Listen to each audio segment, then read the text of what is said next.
마가복음 13장 3절에서 8절 말씀을 통해서 재난의 시작이라는 제목으로 하나님 말씀을 함께 나누겠습니다. 우리가 교회를 다니는 이유는 뭐죠? 여러분 교회 왜 다니십니까? 우리가 신앙생활을 왜 합니까? 일주일에 한 번 교회 오는 것. 아니 일주일에 한 번이라고 하긴 좀 그렇고 사실은 교회를 매일 가면 좋죠. 그래서 새벽 재단이 있는 것이고 또 매일 기도회가 있는 것이고 수요 예배가 있는 것이고 또 여건이 되면 금요 철야도 하고요.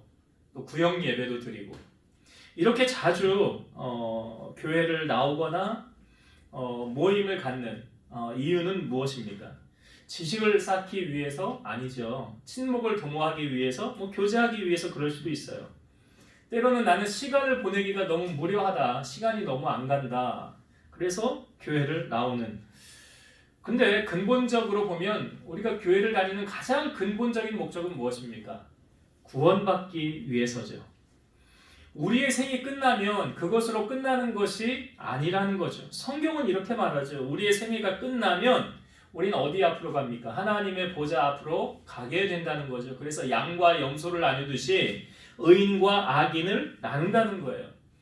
예수님보다 6개월 먼저 와서 예수님의 길을 예비한 사람, 세례 요한이죠. 세례 요한이 회개하라 천국이 가까이 왔느니라 라고 선포하면서 그들에게 예수님은 이런 분이시다 라고 소개하는데 이렇게 소개하고 계십니다. 그분은 손에 키를 들고 자기의 타작마당을 정하게 하사 알곡은 모아 곳간에 들이고 쭉정이는 꺼지지 않는 불에 태우시리라. 세례 요한은 천국과 지옥이 있는 것을 알았다는 거죠. 그래서 알곡은 모아 곳간에 들이고 쭉정이는 꺼지지 않는 불에 태우시리라. 비유적인 표현이지만 천국과 지옥으로 나뉘어진다라는 것을 말하고 있습니다.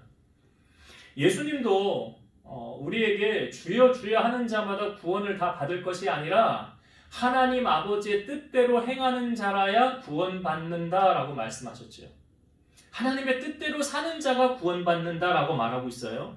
베드로전서 1장 9절에 보면 믿음의 결국 곧 영혼의 구원을 받음이라. 여러분 믿음의 결국, 믿음의 끝은 뭐라고 성경은 말합니까? 영혼의 구원을 받음이라. 그러니까 우리가 교회를 다니는 목적은 무엇입니까? 제가 여러분 이 이야기 자주 하죠. 우리가 만약 아무리 믿음이 좋다 할지라도 교회를 한 달만 다니지 않는다고 한다면 여러분 신앙생활은 언덕 위로 올라가는 원리와 똑같다고 그랬어요. 그 언덕 위에 공 하나 떨어뜨려 놓으면 그 공은 어떻게 됩니까? 가만히 서 있습니까? 아니죠. 그 공은 밑으로 굴러 떨어져 간다는 사실이죠. 우리가 그래요. 신앙생활이라는 것이 언덕 위로 올라가는 원리하고 똑같은 거예요. 그냥 가만히 내버려 두면 이 사람의 신앙이 그대로 유지가 될 것 같습니까? 그렇지 않아요. 가만히 내버려 두면 그냥 밑으로 점점점 퇴보하게 되어져 있다는 거예요. 그래서 신앙생활은 힘쓰고 애써야 되는 것이고 성경은 말하죠. 열심을 품고 주를 섬겨라. 열심을 품고 섬기라고 말하고 있어요. 그렇지 않으면 왜 그렇습니까? 내가 구원받지 못할 수도 있기 때문에 그래요. 주님 오시는 그날까지 믿음을 지키며 살아가야 되는데 이 마귀가 자기의 끝이 다가옴을 볼수록 마귀는 어떻게 합니까? 더욱 발광을 합니다. 마귀는 더욱 발광을 해요. 그래서 성경에 이렇게 표현되어져 있잖아요. 마귀가 자기의 때가 얼마 남지 않으므로 땅을 다니면서 두루 다니며 삼킬 자를 찾고 있더라. 삼킬 자를 찾고 있더라. 그러니까 마귀의 여러 가지 현상 가운데 특별히 누구를 넘어뜨리려고 할까요, 여러분? 믿는 자를 넘어뜨리려고 하겠죠. 믿음 없는 사람은 건들지도 않습니다. 세상 사람들은 가만히 그냥 내버려 둡니다. 왜? 그들의 결국은 마귀가 가는 곳을 자기들도 가기 때문에 그냥 내버려 두는 거예요. 근데 하나님의 자녀들은 마귀가 가는 곳에 가지 않잖아요. 지옥 가지 않잖아요. 천국 가잖아요. 그게 마귀의 눈으로 볼 때 얼마나 억울하겠어요. 얼마나 괴롭겠어요. 저 녀석들은 저 좋은데 천국 가는데 우리들은 지옥 가는데 그럼 우리만 갈 수 없지 하고 물귀신 작전을 펴는 거 아닙니까? 이 마귀는 지금도 그래서 먹잇감을 찾아다니고 있다는 거예요. 그래서 이 마귀와의 싸움에서 우리가 승리하기 위해서는 에베소서 6장에 말하고 있죠. 하나님의 전신갑주를 취하라. 구원의 투구를 쓰고 진리의 허리띠를 띠고 의의 흉배를 붙이고 평안의 복음에 예비한 신발을 신고 또 믿음의 방패, 그죠? 그리고 마지막으로 무기가 뭐예요? 성령의 검 하나님의 말씀을 가지라. 그러니까 마귀와의 싸움, 예수님도 40일을 금식하시고 성령에 이끌려 마귀에게 시험을 받을 때 3가지 시험 예수님 받으셨죠. 그 3가지 시험을 받을 때 예수님이 마귀와의 싸움에서 이기셨습니까? 졌습니까? 이겼죠. 예수님 마귀와의 싸움에서 이겼어요. 어떻게 이겼습니까? 무엇으로 이겼습니까? 말씀으로 이기셨어요. 말씀으로 물리치셨어요. 그래서 우리가 말씀으로 무장되어져 있지 않으면 우리가 언젠간 마귀에게 넘어질 수 있다는 사실이에요. 그래서 말씀을 알아야 되고요. 말씀을 가까이 해야 되는 거예요.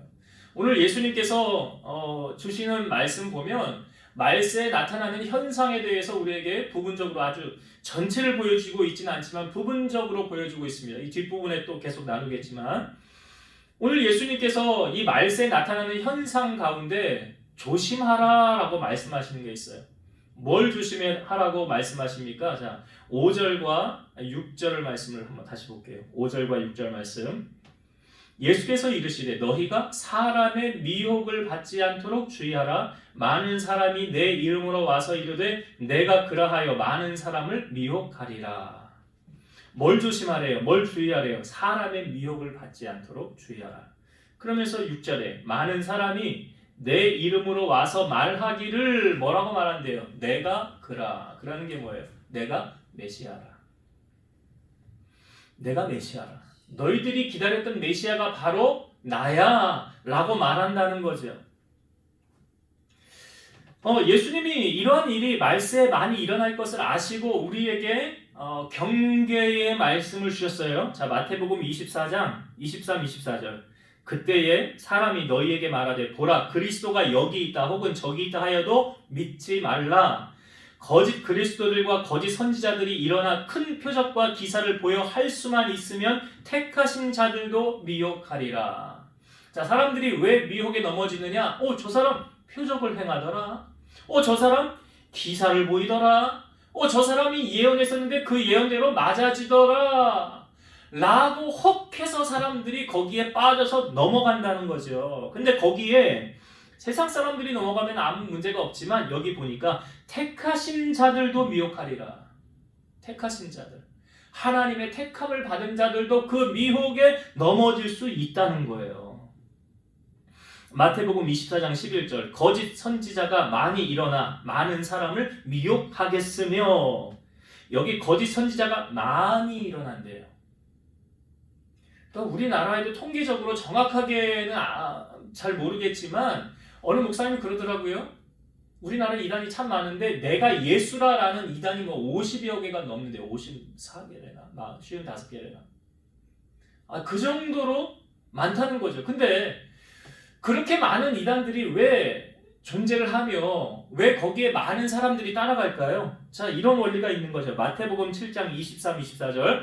그날에 많은 사람이 나더러 이르되 주여 주여 우리가 주의 이름으로 선지자 노릇하며 주의 이름으로 귀신을 쫓아내며 주의 이름으로 많은 권능을 행하지 아니하였나이까 하리니 그때에 내가 그들에게 밝히 말하되 내가 너희를 도무지 알지 못하니 불법을 행하는 자들아 내게서 떠나가라 하리라. 여기 예수님 이름 빙자에서요 귀신도 쫓아냈대요. 그리고 많은 권능도 행했대요. 그러니까 사람들이 많이 따를 거 아닙니까? 그런데 예수님이 그들을 향하여 나는 너희를 도무지 알지 못한다. 어떤 동기 의도적으로 처음에는 잘 나가다가 나중에는 사람들이 변질될 수 있는 거 아니에요? 그러니까 나중에 주님이 모른다고 그러는 거잖아요. 그러니까 혹 크리스찬이라 하더라도 어떤 사람들이 표적을 행하고 기사를 행하는 그것만을 바라보면서 저 사람이 하나님이 보낸 사람이 아니면 아니 어떻게 저런 일을 할 수가 있어? 그러니까 저 사람은 하나님이 보낸 사람이 맞겠지라고 따르는데 성경이 말하죠. 거짓 선지자들도 적 그리스도들도 이런 표적과 기사를 보여서 많은 사람을 미혹하게 한다라고 말하잖아요. 그러니까 그런 것을 보고 현혹되어서는 안 된다고 성경은 가르치고 있는 거예요. 베드로후서 2장 1절 그러나 백성 가운데 또한 거짓 선지자들이 일어났었나니 이와 같이 너희 중에도 거짓 선생들이 있느니라. 그들은 멸망하여 할 이단을 가만히 끌어들여 자기들을 사신 주를 부인하고 임박한 멸망을 스스로 취하는 자들이라. 이게 베드로 사도가 이게 말한 거죠. 이단들이 가만히 들어와서 예수님을 부인하게 하고 자기들을 따르게 한다. 여러분, 이 땅에 많은 이단 가운데 특별히 교회를 공격하는 이단들이 얼마나 많습니까? 그렇잖아요. 근데 그 이단들을 가만히 잘 들여다보세요. 예수님 나의 주인이라고 합니까? 아니죠. 이단이라는 게 뭐예요? 비슷할 이 끝이 다른 거예요. 끝이 다른 거. 끝이 다르다 해서 이단인데요. 다를 리 끝단이잖아요. 그래서 비슷한 것 같은데 끝이 달라요. 그 이단들에 빠지지 말고 넘어지지 말라. 예수님이 지금 우리에게 많은 사람이 미혹하리라.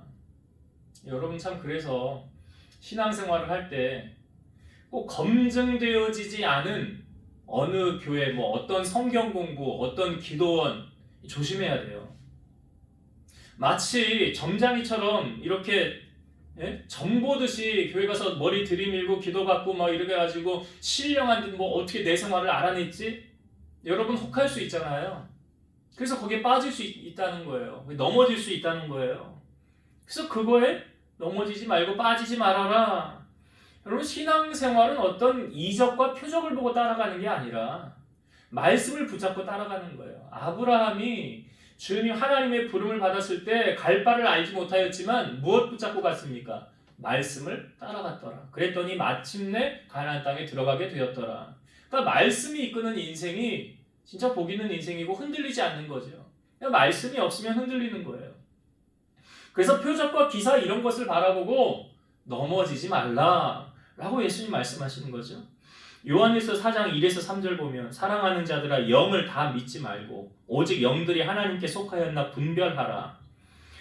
많은 거짓 선지자가 세상에 나왔습니다. 이로써 너희가 하나님의 영을 알지니 곧 예수 그리스도께서 육체로 오신 것을 시인하는 영마다 하나님께 속한 것이요 예수를 시인하지 아니하는 영마다 하나님께 속한 것이 아니니 이것이 곧 적 그리스도의 영이니라. 오리라 한 말을 너희가 들었거니와 지금 벌써 세상에 있느니라. 그러니까 적 그리스도가 세상에 있다는 거예요. 그러니까 단순하죠. 예수님을 나의 구주로 육체로 오신 것을 시인하는 것. 특별히 사도 요한이 있었던 이 당시 시기에는 이 영지주의자들이 막 활기를 치는 시기였어요. 그러니까 예수님은 영이지 실체로 존재하는 분이 아니다라고 말하는 거예요. 영지주의자들은. 육체로 오신 것을 인정하지 않는 거예요. 그 당시 그랬거든요. 그래서 예수님을 육체로 오신 것마다 시인하는 자는 영이 바른 하나님께 속한 영이요 예수님을 시인하지 않으면 하나님께 속하지 않은 것이다. 여러분 우리가 은사 가운데도 성령이 주시는 은사 가운데 영분별의 은사가 있잖아요. 영분별로 우리가 이것이 하나님께 속한 영인지 속하지 않은 영인지 사람들마다 다 하나님의 영이 있지 않습니까? 또 그 안에 악한 영으로 사로잡혀서 악한 영으로 쓰임받는 사람이 있잖아요. 그러면 이 사람을 대할 때 이거는 하나님이 기뻐하시는 하나님의 영의 사람인가? 이건 하나님이 기뻐하지 않는 악한 영의 사람인가를 우리가 분별할 줄 알아야 되는 거예요. 분별할 줄 알아야 돼요. 그래서 영 분별의 은사를 하나님 앞에 구해야 된다는 거죠. 무조건 표적을 행하고 권능을 행하고 병을 고치고 방언을 말하게 하고 그렇게 한다 할지라도 그 사람이 하나님의 영에 쓰인 사람, 다른 사람이 아니라고 한다면 진리가 아니에요. 그래서 우리가 이 말세에 살아갈 때 참 주님이 오실 날이 가까움을 볼수록 많은 사람이 미혹해서 우리를 주님에게서 떠나가게 한다. 그런 일들이 지금 많이 있지 않습니까? 이단들 우리나라에 많잖아요. 그래서 그런 것에 현혹되지 말고 진리의 말씀이신 하나님의 말씀을 붙잡고 건전하게 교회 중심으로 신앙생활은 교회 중심으로 해야 바른 신앙이잖아요. 교회 중심의 신앙생활을 해야 된다라는 것을 예수님이 우리에게 첫 번째로 알려주시는 말씀이고, 두 번째로 보면 이런 일이 난리와 소문이 있되 끝은 아니다 하면서 8절에 보면 민족이 민족을 나라가 나라를 대적하여 일어나겠고 곳곳에 지진이 있으며 기근이 있으리니 이는 재난의 시작이니라. 그러니까 주님이 오시기 전에 이런 일들이 있겠다라는 거 아닙니까? 있잖아요. 실제 우리 전 세계를 바라보세요. 전쟁, 나라와 나라 사이에 전쟁이 있잖아요. 팔레스타인 아직도 분쟁 가운데 있고요. 우리나라도 남북으로 분단되어져 있고, 나라가 나라 대적하는 게 전쟁 아닙니까? 민족이 민족을. 그러니까 아브라함의 후손들이 이렇게 지금 싸우고 있는 거잖아요. 이슬람하고 이쪽 아브라함, 이삭의 아들하고 이스마엘하고. 그런 것이 다 보면 주님이 오시기 전에 있어야 될 일들을 우리에게 알려주고 있는데요. 예수님이 오시기 전에 많은 환란이 있을 것이라, 기근이 있을 것이라, 이것을 이제 성경학자들이 주님이 오시기 전의 시기를 이런 것으로 나누고 있죠. 전천년설, 후천년설, 무천년설. 우리가 이거 사실은 요한계시록을 공부하면서 나누었던 말씀이에요. 이 전천년설에는 역사적 전천년설, 세대주의적 전천년설이 있고, 후천년설과 무천년설이 있는데, 말 그대로 역사적 전천년설은 많은 위기와 어려움, 환란이 있으나 주님이 오시고 난 다음에, 분명 주님이 오신다고 그랬잖아요. 주님이 오셨을 때 현상을 제가 이제 좀 이따 말씀드리려고 하는데, 주님이 오신 다음에 우리가 공중으로 올려가서 주님과 더불어 1000년 동안 왕노릇한다. 그러니까 주님이 오시고 1000년 동안 왕노릇한다라는 게 이제 전천년설이죠. 우리 합동 측에서는 역사적 전천년설을 믿는데 세대주의적 전천년설도 있어요. 이 세대주의적 전천년설은 잘못된 교리예요. 뭐냐면 이런 교리죠. 예수님이 이제 오셔서 믿는 자들이 먼저 하늘로 올라가고 그 다음부터 7년 동안 대환란이 있을 것이라. 7년 동안 대환란. 그러니까 주님이 오셨을 때 우리는 휴거를 할 것이고 그 다음 7년 동안 대환란이 있을 것이다. 그 대환란 가운데 주님을 부인하지 않고 끝까지 믿음을 지킨 사람은 하나님 나라 갈 것이고 거기서 주님을 부인하는 사람은 지옥 갈 것이다. 근데 이게 세대주의적 전천년설이거든요. 그런데 여러분, 성경에 어디에 우리에게 휴거라는 단어가 있습니까? 없습니까? 없어요. 휴거라는 단어는 없어요. 세대주의적 전천년설을 이 사람들이 주장하는 것이 그거거든요. 7년 대환란을 겪기 전에 휴거할 거다. 그런 말 없어요. 그래서 이것을 정확하게 여러분들에게 제가 심어주기 위해서, 알려주기 위해서 성경 구절 마태복음 24장 30에서 31절 예수님이 하신 말씀이에요. 그때 인자의 징조가 하늘에서 보이겠고 그때 땅의 모든 족속들이 통곡하며 그들이 인자가 구름을 타고 능력과 큰 영광으로 오는 것을 보리라. 그가 큰 나팔 소리와 함께 천사들을 보내리니 그들이 그의 택하신 자들을 하늘 이 끝에서 저 끝까지 사방에서 모으리라. 이제 주님이 오셨을 때 어떻게 하신답니까? 천사들을 보내어서 택하신 자들을 사방에서 불러 모을 것이다. 이게 바로 이제 주님이 이 땅 가운데 재림하셨을 때 세상의 끝을 우리에게 보여주는 말씀이고, 사도 바울이 데살로니가전서 4장 16, 17절 보면 주께서 호령과 천사장의 소리와 하나님의 나팔 소리로 친히 하늘로부터 강림하시리니 그리스도 안에서 죽은 자들이 먼저 일어나고 그 후에 우리 살아남은 자들도 그들과 함께 구름 속으로 끌어올려 공중에서 주를 영접하게 하시리니 그리하여 우리가 항상 주와 함께 있으리라. 이 두 구절에 다 성경 말씀에 보면 그 전에 아무리 힘들고 어려움이 있다 할지라도 주님이 오시면 끝나는 것이지 주님 오신 다음에 7년 대환란이 있을 것이다 그런 말 하나도 없잖아요. 그러니까 주님이 오시면 그 주님과 더불어 우리가 1000년 동안 뭐예요? 왕노릇할 것이다. 요한계시록에 보면 그 후에 이 무적에게 들어간 사탄이 반드시 잠깐 풀린다고 그랬잖아요. 그걸 뭐 이렇게 법정 앞에 선다 이런 의미로 우리가 그때 말씀을 나눴었던 것 같죠.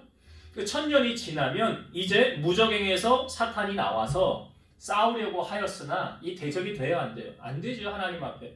그들을 다 지옥으로 몰아넣고, 이게 둘째 사망이라고 그랬죠. 그때 이제 지옥 갈 사람들은 다 그곳에 들어가고, 하나님의 백성들은 영원히 하나님과 더불어, 주님과 더불어 왕노릇하게 될 것이다 라는 것이 성경의 우리에게 가르침이죠. 그렇다고 한다면 여러분, 분명히 세상의 끝은 존재하고 주님이 오시면 이 모든 것이 다 정리가 되고 끝나는 거예요. 그때에 주님이 오셨을 그 시점에 우리는 주님이 구름 타고 오실 때 우리의 이름을 부르시고 우리는 주님을 맞으며 주님 앞으로 나아가는 그런 자가 될 수 있도록 어떠한 유혹과 시련 속에서도 넘어지지 말고 주님과 더불어 마지막까지 이 험한 세상에서 믿음으로 승리하는 여러분 되시기 바랍니다. 제 말씀을 정리하고 마치겠습니다. 오늘 예수님께서 이제 세상의 그 결말에 일어날 일들을 우리에게 알려주고 있는데요. 먼저 첫 번째로 우리에게 알려주었던 것은 사람의 미혹을 받지 않도록 주의하라. 주의하라. 여러분, 미혹의 영은 무섭습니다. 이단에 빠지는 사람들 보세요. 처음에는 경계를 하잖아요. 그런데 거기 가서 뭐 공부를 하든지 어떤 교리를 배우든지 하면서 이게 맞네 하면서 다른 것이 눈에 가려지게 돼요. 특별히 이단에 빠진 많은 사람들이 교회 다니다가 그쪽으로 빠진 사람들이 많아요. 왜요? 아니, 교회에선 이런 거 안 가르쳐줬는데 여기선 이런 거 우리가 모르던 걸 가르쳐주네 하면서 혹해서 빠지게 됩니다. 어떤 지적 호기심을 충족하기 위해서 그곳에 가는 경우들이 있어요. 근데 그곳에서 이제 나중에 분별이 안 되죠. 잘못된 교리를 배워도 이게 진리임을, 이게 진리였구나. 그렇게 빠져든다는 거죠. 이게 뭡니까? 이게 미혹이에요. 이게 미혹의 영이에요. 그래서 성경에 보면 사탄도 천사로 광명해서 우리에게 나타난다라고 말하고 있어요. 이게 미혹의 영이거든요. 그래서 여러분 절대로 이 말세의 미혹의 영, 어떤 사람이 능력을 행하였더라 우르르 달려가고 거기에 같이 달려가고 그런 일에 동참하지 마시고요. 권능을 행하였더라, 병을 고쳤더라 빠지지 마시고 오직 하나님의 말씀을 붙잡고 신앙생활은 무엇 중심으로 해야 된다고요? 교회 중심으로 하는 거예요. 그래야 건전한 신앙생활을 할 수 있는 것이고, 그렇게 가야 나중 주님이 오셨을 때, 오늘 여기 주님이 나중에 분명히 오실 거 아닙니까? 사도행전 1장에 보여주고 있잖아요. 예수님 하늘로 승천하셨을 때 옆에 두 천사가 뭐라고 그랬어요? 너희가 본 예수는 너희가 본 그대로 다시 오실 것이니라. 그래서 예수님이 구름 타고 오신다고 말씀해 주셨고요. 사도 바울도 하나님의 나팔 소리와 천사장의 소리, 주께서 호령과 천사장의 소리로 강림하신다라고 말씀하시잖아요. 그래서 주님이 오시는 그날까지 그런 믿음이 견고하여서 흔들리지 마시고 유혹당하지 마시고 마지막까지 주님 붙잡고 믿음으로 승리하며 살아가는 우리 성도님들 다 되시기를 주의 이름으로 축원드립니다. 기도하시겠습니다. 오늘도 살아서 역사하시는 아버지 하나님 감사합니다. 우리가 이 땅을 살아가는데 주님께서 사도행전 1장에 하늘로 승천하심을 우리에게 보여주셨고, 그 승천하신 그 주님이 구름 타고 다시 이 땅에 반드시 재림하신다고 하셨습니다. 언제 오실지 도적같이 오신다고 하셨습니다. 그러니 너희는 깨어서 주님을 맞을 준비를 하라라고 말씀하셨습니다. 우리 사랑하는 성도들이 분주함과 세상의 것에 마음을 빼앗기지 아니하고, 또한 저 그리스도 저들의 행하는 현혹되어진 미혹적인 그런 어떤 사건들을 바라보면서 거기에 빠지는 것이 아니라 끝까지 하나님 말씀 붙잡고 교회 중심, 성전 중심으로 신앙생활하여 슬기로운 다섯 처녀처럼 주님 맞을 준비함으로 다 하나님의 나라의 끝까지 믿음의 결국 영혼의 구원을 얻을 수 있는 우리 성도들이 다 되게 하여 주옵소서. 예수님 이름으로 기도드리옵나이다. 아멘.